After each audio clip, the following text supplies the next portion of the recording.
¿Qué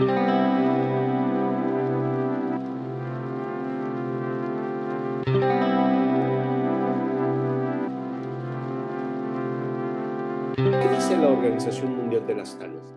La salud no es la ausencia de enfermedad o de dolencia, sino un estado completo de bienestar físico, mental y social. No solamente la enfermedad o la salud como ausencia de, sino que además de una manera holística, es decir, una manera completa de ver al ser humano, en donde el dolor puede ser físico, emocional o social. Estamos acostumbrados a pensar en la enfermedad solo como en un aspecto físico, desconectado de nuestro aspecto social o de nuestro aspecto emocional. A mi gusto y por la experiencia, yo le agregaría un punto más, el aspecto espiritual. Creo, y tanto José Luis y yo hemos sido estudiosos de la logoterapia, esta terapia que desarrolla Víctor Frank, en donde él hace un énfasis a que muchos de los procesos emocionales y físicos de una persona entran en crisis cuando el nous, es decir, el espíritu de una persona, enferma. Cuando se pierde el sentido de la vida, cuando la persona se desconecta de su esencia, entonces aparece la enfermedad. Entonces, tendremos que hablar de que no nada más vamos a pensar en la enfermedad como en el aspecto físico. Y ahí me gustaría que tú fueras siendo consciente de si tienes o presentas una enfermedad a nivel física, cuál es el impacto de la enfermedad en tus emociones, en tu vida social y en tu vida espiritual. Alguna vez habíamos platicado, les habíamos dicho, cómo estos cuerpos de los cuales estamos hechos, imagínate que el cuerpo físico es una plastilina de color rojo, imagínate que el cuerpo emocional es una plastilina de color amarillo, que el cuerpo social es una plastilina de color azul y que el cuerpo espiritual es una plastilina de color blanco. Y entonces nosotros separamos estos cuerpos para entendernos, pero en la realidad junta todas las bolitas de plastilina, haz una figura humana y ahora te darás cuenta de que si yo te pido que quites ahora la plastilina azul o la blanca, es imposible. Cuando nosotros sufrimos una enfermedad, tenemos que reconocer que nuestra parte espiritual, que nuestra parte social o que nuestra parte emocional también están siendo impactadas por el proceso de enfermedad que estamos viviendo. La terapia cognitivo-conductual nos habla de que no son las cosas las que afectan al hombre, sino lo que el hombre interpreta de esas cosas que le ocurren. ¿Okay? Ejemplos de esto, vamos a ver si todos estamos en esta misma sintonía, ¿no? ¿Cuántas personas conocemos con cáncer? Es increíble cómo de pronto unas personas frente al cáncer pueden venirse abajo y otras frente al cáncer pueden desarrollar su vida. No es la enfermedad lo que va a determinar qué es lo que voy a sentir, sino precisamente la actitud ante la enfermedad que tengo. ¿Qué es una actitud? Si tú buscas en el diccionario, actitud, vas a encontrar la definición. Actitud es una posición del pensamiento, ¿ok? Es decir, ante una realidad, ¿cuál es la posición de mi pensamiento? Estamos acostumbrados a tener acontecimientos frente a nosotros y reaccionar en automático frente a ese acontecimiento.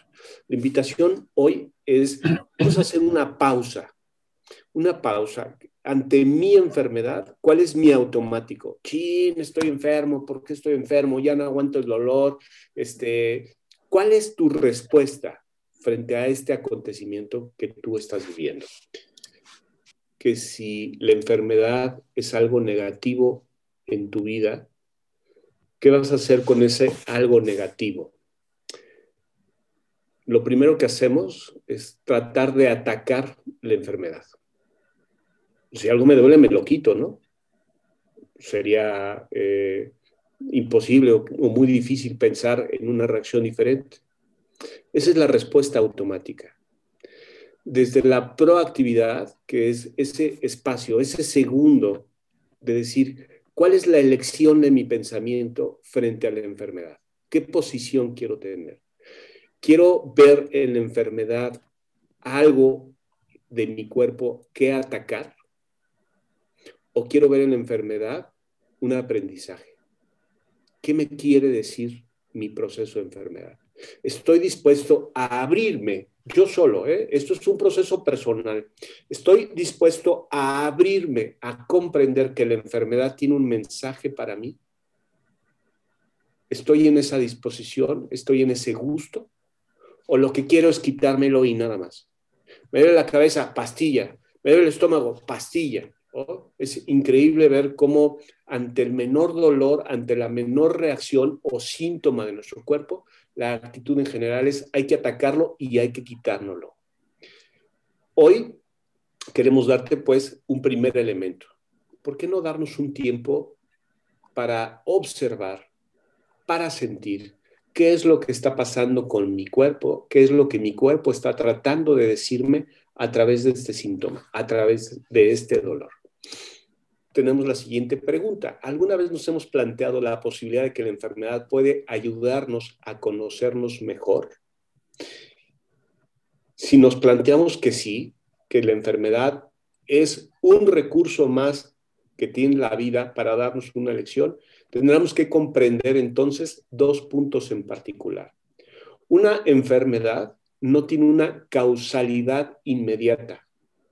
Es decir, si tengo un cáncer, si tengo una diabetes, no voy a pensar que en términos emocionales, sociales o espirituales hay una causa inmediata. No es, por el coraje necesariamente que hice hoy en la mañana. Para que nuestro cuerpo nos manifieste un síntoma, es porque ya lleva bastante tiempo tratando de decirnos algo en nuestro cuerpo. Y llega un momento, llega un suceso en particular que puede ser la gota que derramó el vaso. Uno, tienes que saber que cuando tú presentes una enfermedad, ya hay por lo menos un proceso de 6 meses o un año que tu organismo viene manifestándote esta sintomatología. Si te fijas, casi nunca aparece un síntoma de un día para otro. Es algo que se va dando gradualmente. Yo te haré la invitación, entonces, primero a reflexionar. Desde el momento en que yo presenté el síntoma o me dieron el diagnóstico, ¿cómo fue mi vida en los últimos 6 meses? ¿Dónde estaba mi pensamiento? ¿Qué emociones eran las que yo estaba experimentando de manera frecuente en esos últimos 6 meses? ¿Cómo era mi mundo social? ¿Y cuál era mi mundo espiritual? ¿Qué es lo que había estado experimentando en los últimos 6 meses a un año? Es el periodo que más o menos he encontrado. Entonces, vamos a tratar de abarcar entonces todas las esferas, no nada más el tema de la salud física. La terapia gestáltica es una terapia que se desarrolla por ahí de 1960 a 1970 con un señor Fritz Perls en Estados Unidos. ¿Cuál es el objetivo de la psicoterapia gestal? Uno, el crecimiento y la autoconciencia de la persona. Es decir, que la persona de manera natural, todos los seres humanos, dice la terapia gestal, tenemos una tendencia al crecimiento. Siempre estamos en un proceso continuo de crecimiento. Y al estar en este proceso continuo de crecimiento, por supuesto, necesitamos de nuestra autoconciencia.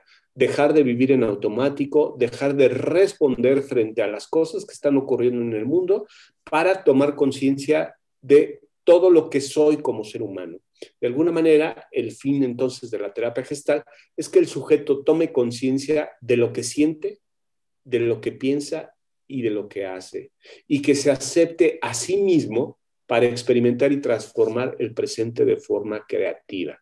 Ya no voy a querer cambiar al otro, ya no voy a querer cambiar a mi pareja, ya no voy a querer cambiar a mi jefe, ya no voy a querer cambiar la situación de mi país. Voy a explorar yo lo que ocurre dentro de mí para que con lo que ocurra dentro de mí, entonces responder de una manera creativa y diferente ante lo que me está ocurriendo.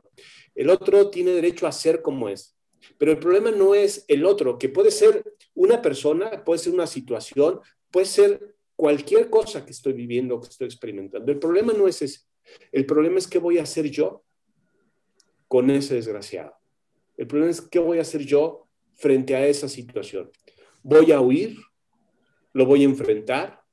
¿Me voy a enfrentar a golpes con él? ¿Le voy a meter una demanda? ¿Voy a hablarle a mis cuates para ver cómo entonces atacar a esa persona? ¿Qué voy a hacer con eso que está frente a mí? Cuando desde la terapia gestal tú te responsabilizas de ti, de lo que sientes, de lo que piensas y de lo que haces, entonces estás preparado para enfrentar esa situación de una manera creativa. ¿Por qué? Porque tu energía va a estar puesta en ti y no puesta en lo que está allá afuera. Dice la psicoterapia gestal, las emociones que yo hago conscientes no me hacen daño y estas pueden modificarse, pueden gestionarse. Pero si una persona no tiene conciencia de su enfado o de su tristeza, sufre un daño psicosomático o proyectará la emoción negativa a los demás sin darse cuenta que esto terminará por hacerlo sentir aislado. En cambio, si tú sabes lo que te pasa, es como cuando te miras al espejo y te ves despeinado. Sacas el peine y te peinas. ¿Okay? Entonces, fíjate cómo esta concepción de la terapia gestal nos hace una invitación muy importante. Reconocer que la gestión de nuestras emociones es vital para nuestros procesos de salud. El tema de reprimir tus emociones o negar tus emociones te conducirá a un tema de desequilibrio. Y para la terapia gestal, el desequilibrio de una persona se transformará en enfermedad. La doctora Adriana Schneck, ella tiene un libro, bueno, tiene varios libros, pero uno de ellos es Los diálogos con tu cuerpo, ¿sí? Te voy a dar 3 tips que nos propone la doctora Schneck para trabajar con un síntoma o con una enfermedad que tenemos. ¿Cómo puedo escuchar al síntoma? ¿Cómo puedo escuchar mi cuerpo? Ok, bueno, Adriana Schneck nos propone lo siguiente. Punto número 1, cambiar nuestro modo de enfrentarnos a la enfermedad. Es decir, si yo pienso que la enfermedad es algo que me tengo que quitar, ya empezamos mal porque entonces ya no voy a poder escuchar al mensajero. Lo primero que nos dice es cambia este modo de enfrentarte a la enfermedad. Vamos a tratar de entender a la enfermedad como un cartero que me trae un mensaje. Tenemos que tener una actitud sana y en absoluto competitiva con la medicina. Es decir, ¿a qué se refiere con una actitud sana? Una actitud de aprendizaje. Tu enfermedad no estás aquí para molestarme ni para hacerme sufrir. Tu enfermedad solamente me estás dando una llamada de atención ante algo que he estado viviendo, ante algo que he estado experimentando y que yo no me he dado cuenta. Por eso estás aquí. Y dice, en absoluto competitiva con la medicina, porque la doctora Adriana Schneck dice, oye, es muy importante que sí le hagas caso al diagnóstico que te dan los médicos. Quédate con el diagnóstico, escucha, observa todos tus estudios, todos tus resultados, no niegues la enfermedad, acepta la enfermedad con una actitud sana, con una actitud de aprendizaje. Va a ser muy importante, punto número 2, tener una visión general de la enfermedad. ¿Esto para qué? Cuando tú comprendes la enfermedad, entonces vas a tener una descripción de alguna manera analógica a lo que son tus aspectos ocultos u ostensibles de tu personalidad con la enfermedad que aparece. A ver, si yo tengo gastritis, de manera general, es muy importante que yo me acerque información. ¿Qué es una gastritis? Híjole, pues es una irritación de las paredes gástricas. Ok, una irritación. Y dice la doctora, entonces tienes que tener una descripción de la enfermedad para que puedas ver la analogía con tus procesos emocionales. ¿Cuál es la palabra clave en la gastritis? Irritación. Algo que me quema. Oye, ¿y tú cómo has vivido durante los últimos 6 meses tu vida? ¿Qué tan irritable has estado? ¿Qué tanto, si vemos el tema de la gastritis, es un tema que quema, es un tema de mucha energía, de mucho calor. Y este calor está asociado con el enojo. ¿Con qué tanto enojo has estado viviendo durante los últimos 6 meses que hoy se presenta esta enfermedad? Entonces, Dice la doctora Snake, por favor, cuando tengas un diagnóstico, comprende de forma general qué es esa enfermedad y haz una similitud con esa enfermedad, con tu mundo emocional. Tercero, es importante tener una noción general y en lo posible vivenciada de las características y funciones del órgano o de los órganos afectados. Por ponerte algún ejemplo, si tengo un problema de rodilla, ¿qué hace la rodilla? Oye, pues la rodilla es flexible y yo tengo problemas con mis rodillas. Ah, caray, pues, ¿qué tan flexible soy yo? ¿Cómo me he sentido durante los últimos meses, durante el último año? ¿Qué tanta flexibilidad he tenido conmigo, con los otros? ¿O qué tanta flexibilidad he tenido frente a la vida? Y por último, te decía, es la persona quien tiene que hacer sus propios descubrimientos. Eres tú mismo, tu propio maestro, es tú mismo con la enfermedad, con el diálogo, con el órgano que tienes, quien va a ir develando los propios procesos para recuperar tu salud. Lo primero, con esas 3 fotos de ahí, quiero poner que la enfermedad no depende de la edad. Igual tampoco la enfermedad tiene que ver con razas, ¿no? Ni con clases sociales. La enfermedad es un desequilibrio, es una pérdida del equilibrio que tenemos en el cuerpo, en la mente, en las emociones, en el espíritu. Y cuando sucede, el ser humano en la circunstancia que esté tiene la capacidad o de volver a equilibrar como estaba o de tomar otra decisión para equilibrarse de otra manera o trascender. Muchas enfermedades llevan a la muerte, que es una manera de equilibrar al ser, ¿no? Algunos dirían, no, la muerte es el final. Podríamos decir, bueno, es el final del cuerpo, es el final de un proceso. Por otro lado, los 3 enfoques que yo quiero dar en este testimonio de la enfermedad, que es una realidad. Por tanto, cuando hablamos de que yo me quiero realizar, que hay que ser realista, pues esto es, la enfermedad es una realidad. Y cuando sucede es mejor afrontarla, conocerla, decirla, enfrentarla, ¿no? Por otro lado, que puede convertirse en una gran maestra, ¿no? Por eso pongo ahí la palabra maestría. Y luego que tenemos la capacidad de trascender esa enfermedad, con lo cual podemos, por un lado, aprender y por otro lado, salir más fuertes. La capacidad de resiliencia que tenemos los humanos y que ante la enfermedad, cuando la trascendemos, salimos mejorados, ¿no? Incluso, hoy platicaba con una persona, ahorita en los testimonios se los voy a contar, cuando esa enfermedad ves que te está llevando a morir, da la posibilidad. Hay enfermedades que dan mucho tiempo, que dan espacio para preparar el paso definitivo, la pérdida definitiva del cuerpo. Pues me tomé la libertad de preguntarles a algunos de mis pacientes, les pedí permiso para poderlo decir, les dije, oye, ¿puedo decir, comentar esto de ti en una reunión que voy a tener? Todos han sido experiencias de esta semana, porque la cuestión es que captemos esencias y que esas esencias las relacionemos, a ver si nosotros así reaccionamos también, o a ver si nosotros decimos, a mí me pasa algo parecido, ¿no? Primero, a una paciente, una mujer adulta, joven, unos 30 años aproximadamente, operada hace unos meses, casi un año, de un tumor cerebral, un tumor delicado, y que, bueno, parece que siempre está con ese miedo, ¿no? De decir, ¿y se quitó del todo o está ahí todavía?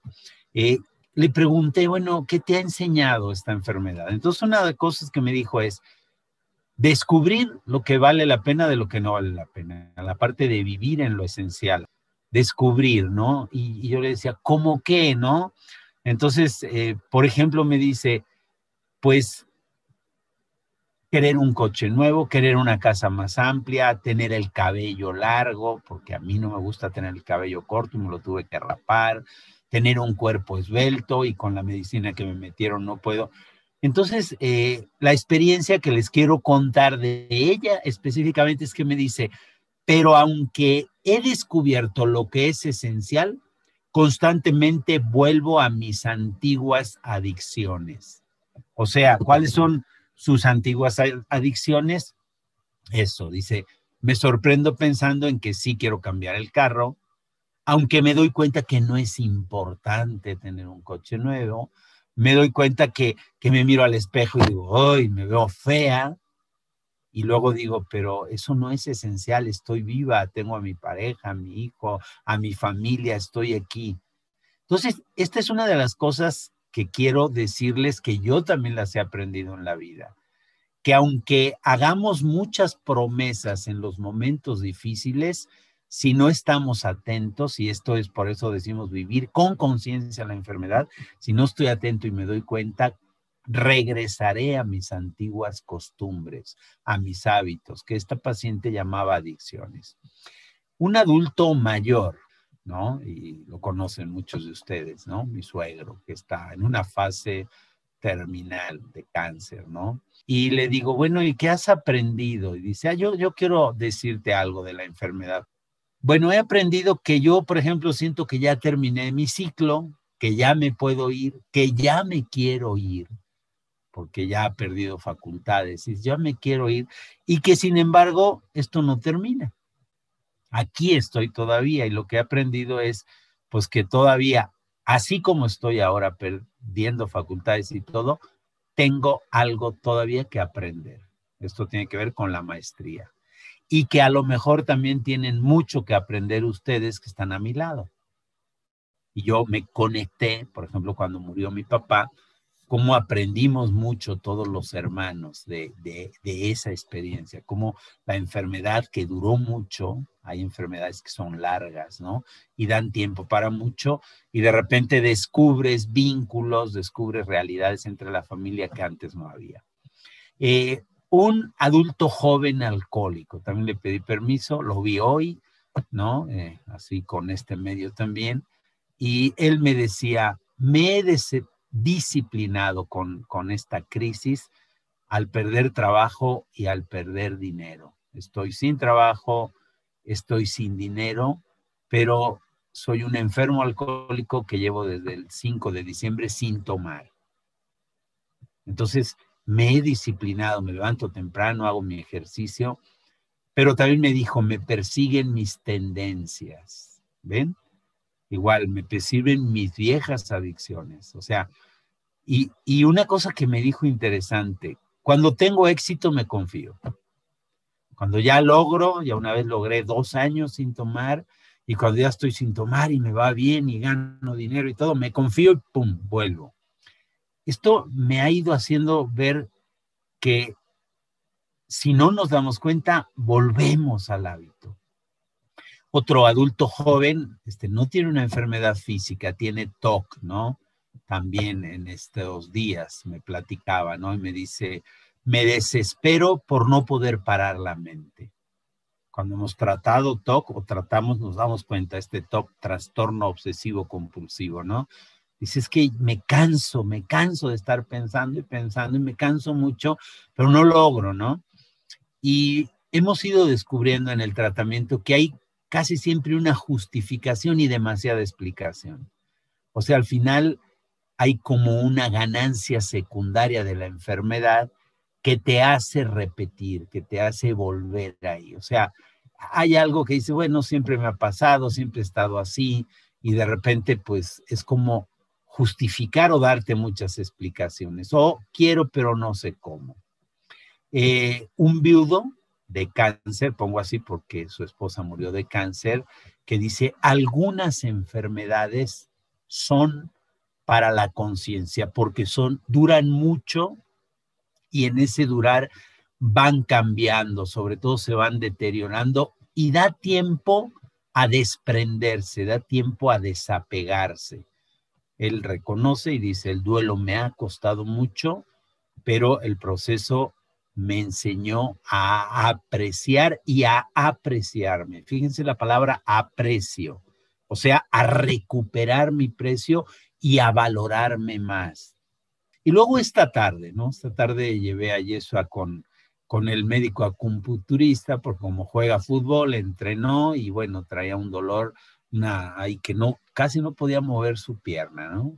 Y entonces le pregunté, aproveché con el chino, que así le llamamos de cariño, ¿no? Porque además es de origen chino, y le dije, ¿te puedo hacer una pregunta? Sí, digo, ¿qué es para ti la enfermedad? ¿No? Me dio toda una cátedra, así como son ellos muy ceremoniosos con las manos y todo, y me dijo, esto es holístico, es una cuestión de todo el ser, ¿no? Y se manifiesta en los hemisferios y se manifiesta en las redes nerviosas. Le explicó a Yeshua muy bien lo que son las redes también celulares en los músculos, la homeostasis, el equilibrio. Entonces me explicó muy bonito prácticamente lo que dijo Miguel Ángel cuando habló desde la Gestalt, ¿no? Así como diciendo, hay un equilibrio y se rompe el equilibrio. Y la salud es volver a equilibrar. Dice, entonces, lo que buscamos los profesionales de la salud es que exista no solo el equilibrio del cuerpo, sino todo el equilibrio para que volvamos a ser funcionales, ¿no? Muy bonito. Y me atreví también a preguntarle a Yeshua, porque como me oyó que le preguntó, me dijo, papá, ¿te puedo dar yo también mi opinión de la salud? Y sí, y le dije, ¿cuál es tu opinión? Y me dijo, mi hijo Yeshua tiene 13 años, ¿no? Me dice, pues a hoy me doy cuenta que cuando estoy bien y voy a entrenar y corro y juego, no me doy cuenta de cuánto valen mis órganos, mis piernas. Y hoy que no puedo y que me duele mucho, ahora veo todo lo que pierdo y me cuesta mucho trabajo no entrenar y no poder caminar bien. Y me dice, es que cuando a uno todo le sale bien, no valora, ¿no? Entonces, todos estos testimonios son los que les quise compartir, son frescos, son de esta semana, son de hoy. Y todos coinciden, ¿no? En alguna cosa. De alguna manera, la enfermedad, la realidad de la enfermedad tiene una parte de la que tenemos que aprender. Por eso esta parte le he llamado maestría. Intentar entender el origen de tu enfermedad y entender y comprender al otro, al que está ahora enfermo. Conectar. Esto nos falta mucho, ¿no? Vamos con el enfermo, de repente, si es nuestro familiar o nosotros mismos, estamos desconectados. No, mira, no te preocupes, no, vamos a hacer lo posible, vas a ver que vas a salir adelante, esto se va a acabar. No, conecta, a lo mejor es bueno preguntarle. Yo tengo esa experiencia grata con mi suegro, porque además es mi gran amigo. Me duele mucho, ¿no?, que se esté deteriorando. Pero le digo, compadre, ¿tienes alguna preocupación para el siguiente paso, para irte? Y hablamos mucho de eso, ¿no? Del siguiente paso.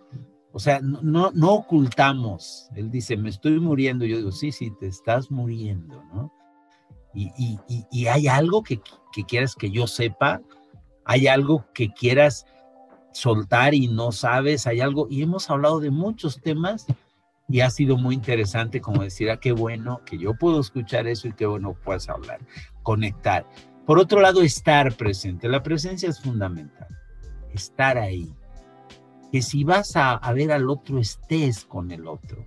Y que si te vas a ver a ti en tu enfermedad, estés contigo. Que no tengas distractores. Acuérdense la palabra distraer.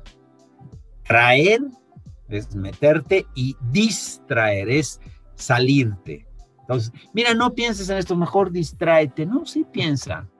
Y que si quieres ver una película, ahora me voy a divertir un rato viendo una película, pero eso no me va a distraer de mí. Porque pensar en que te vas a acabar no tiene que ser trágico, ¿no? Por otro lado, aprender, como hemos dicho, son formas que yo entiendo que con eso trascendemos, no nos quedamos ahí estancados, encontrarle sentido e integrar.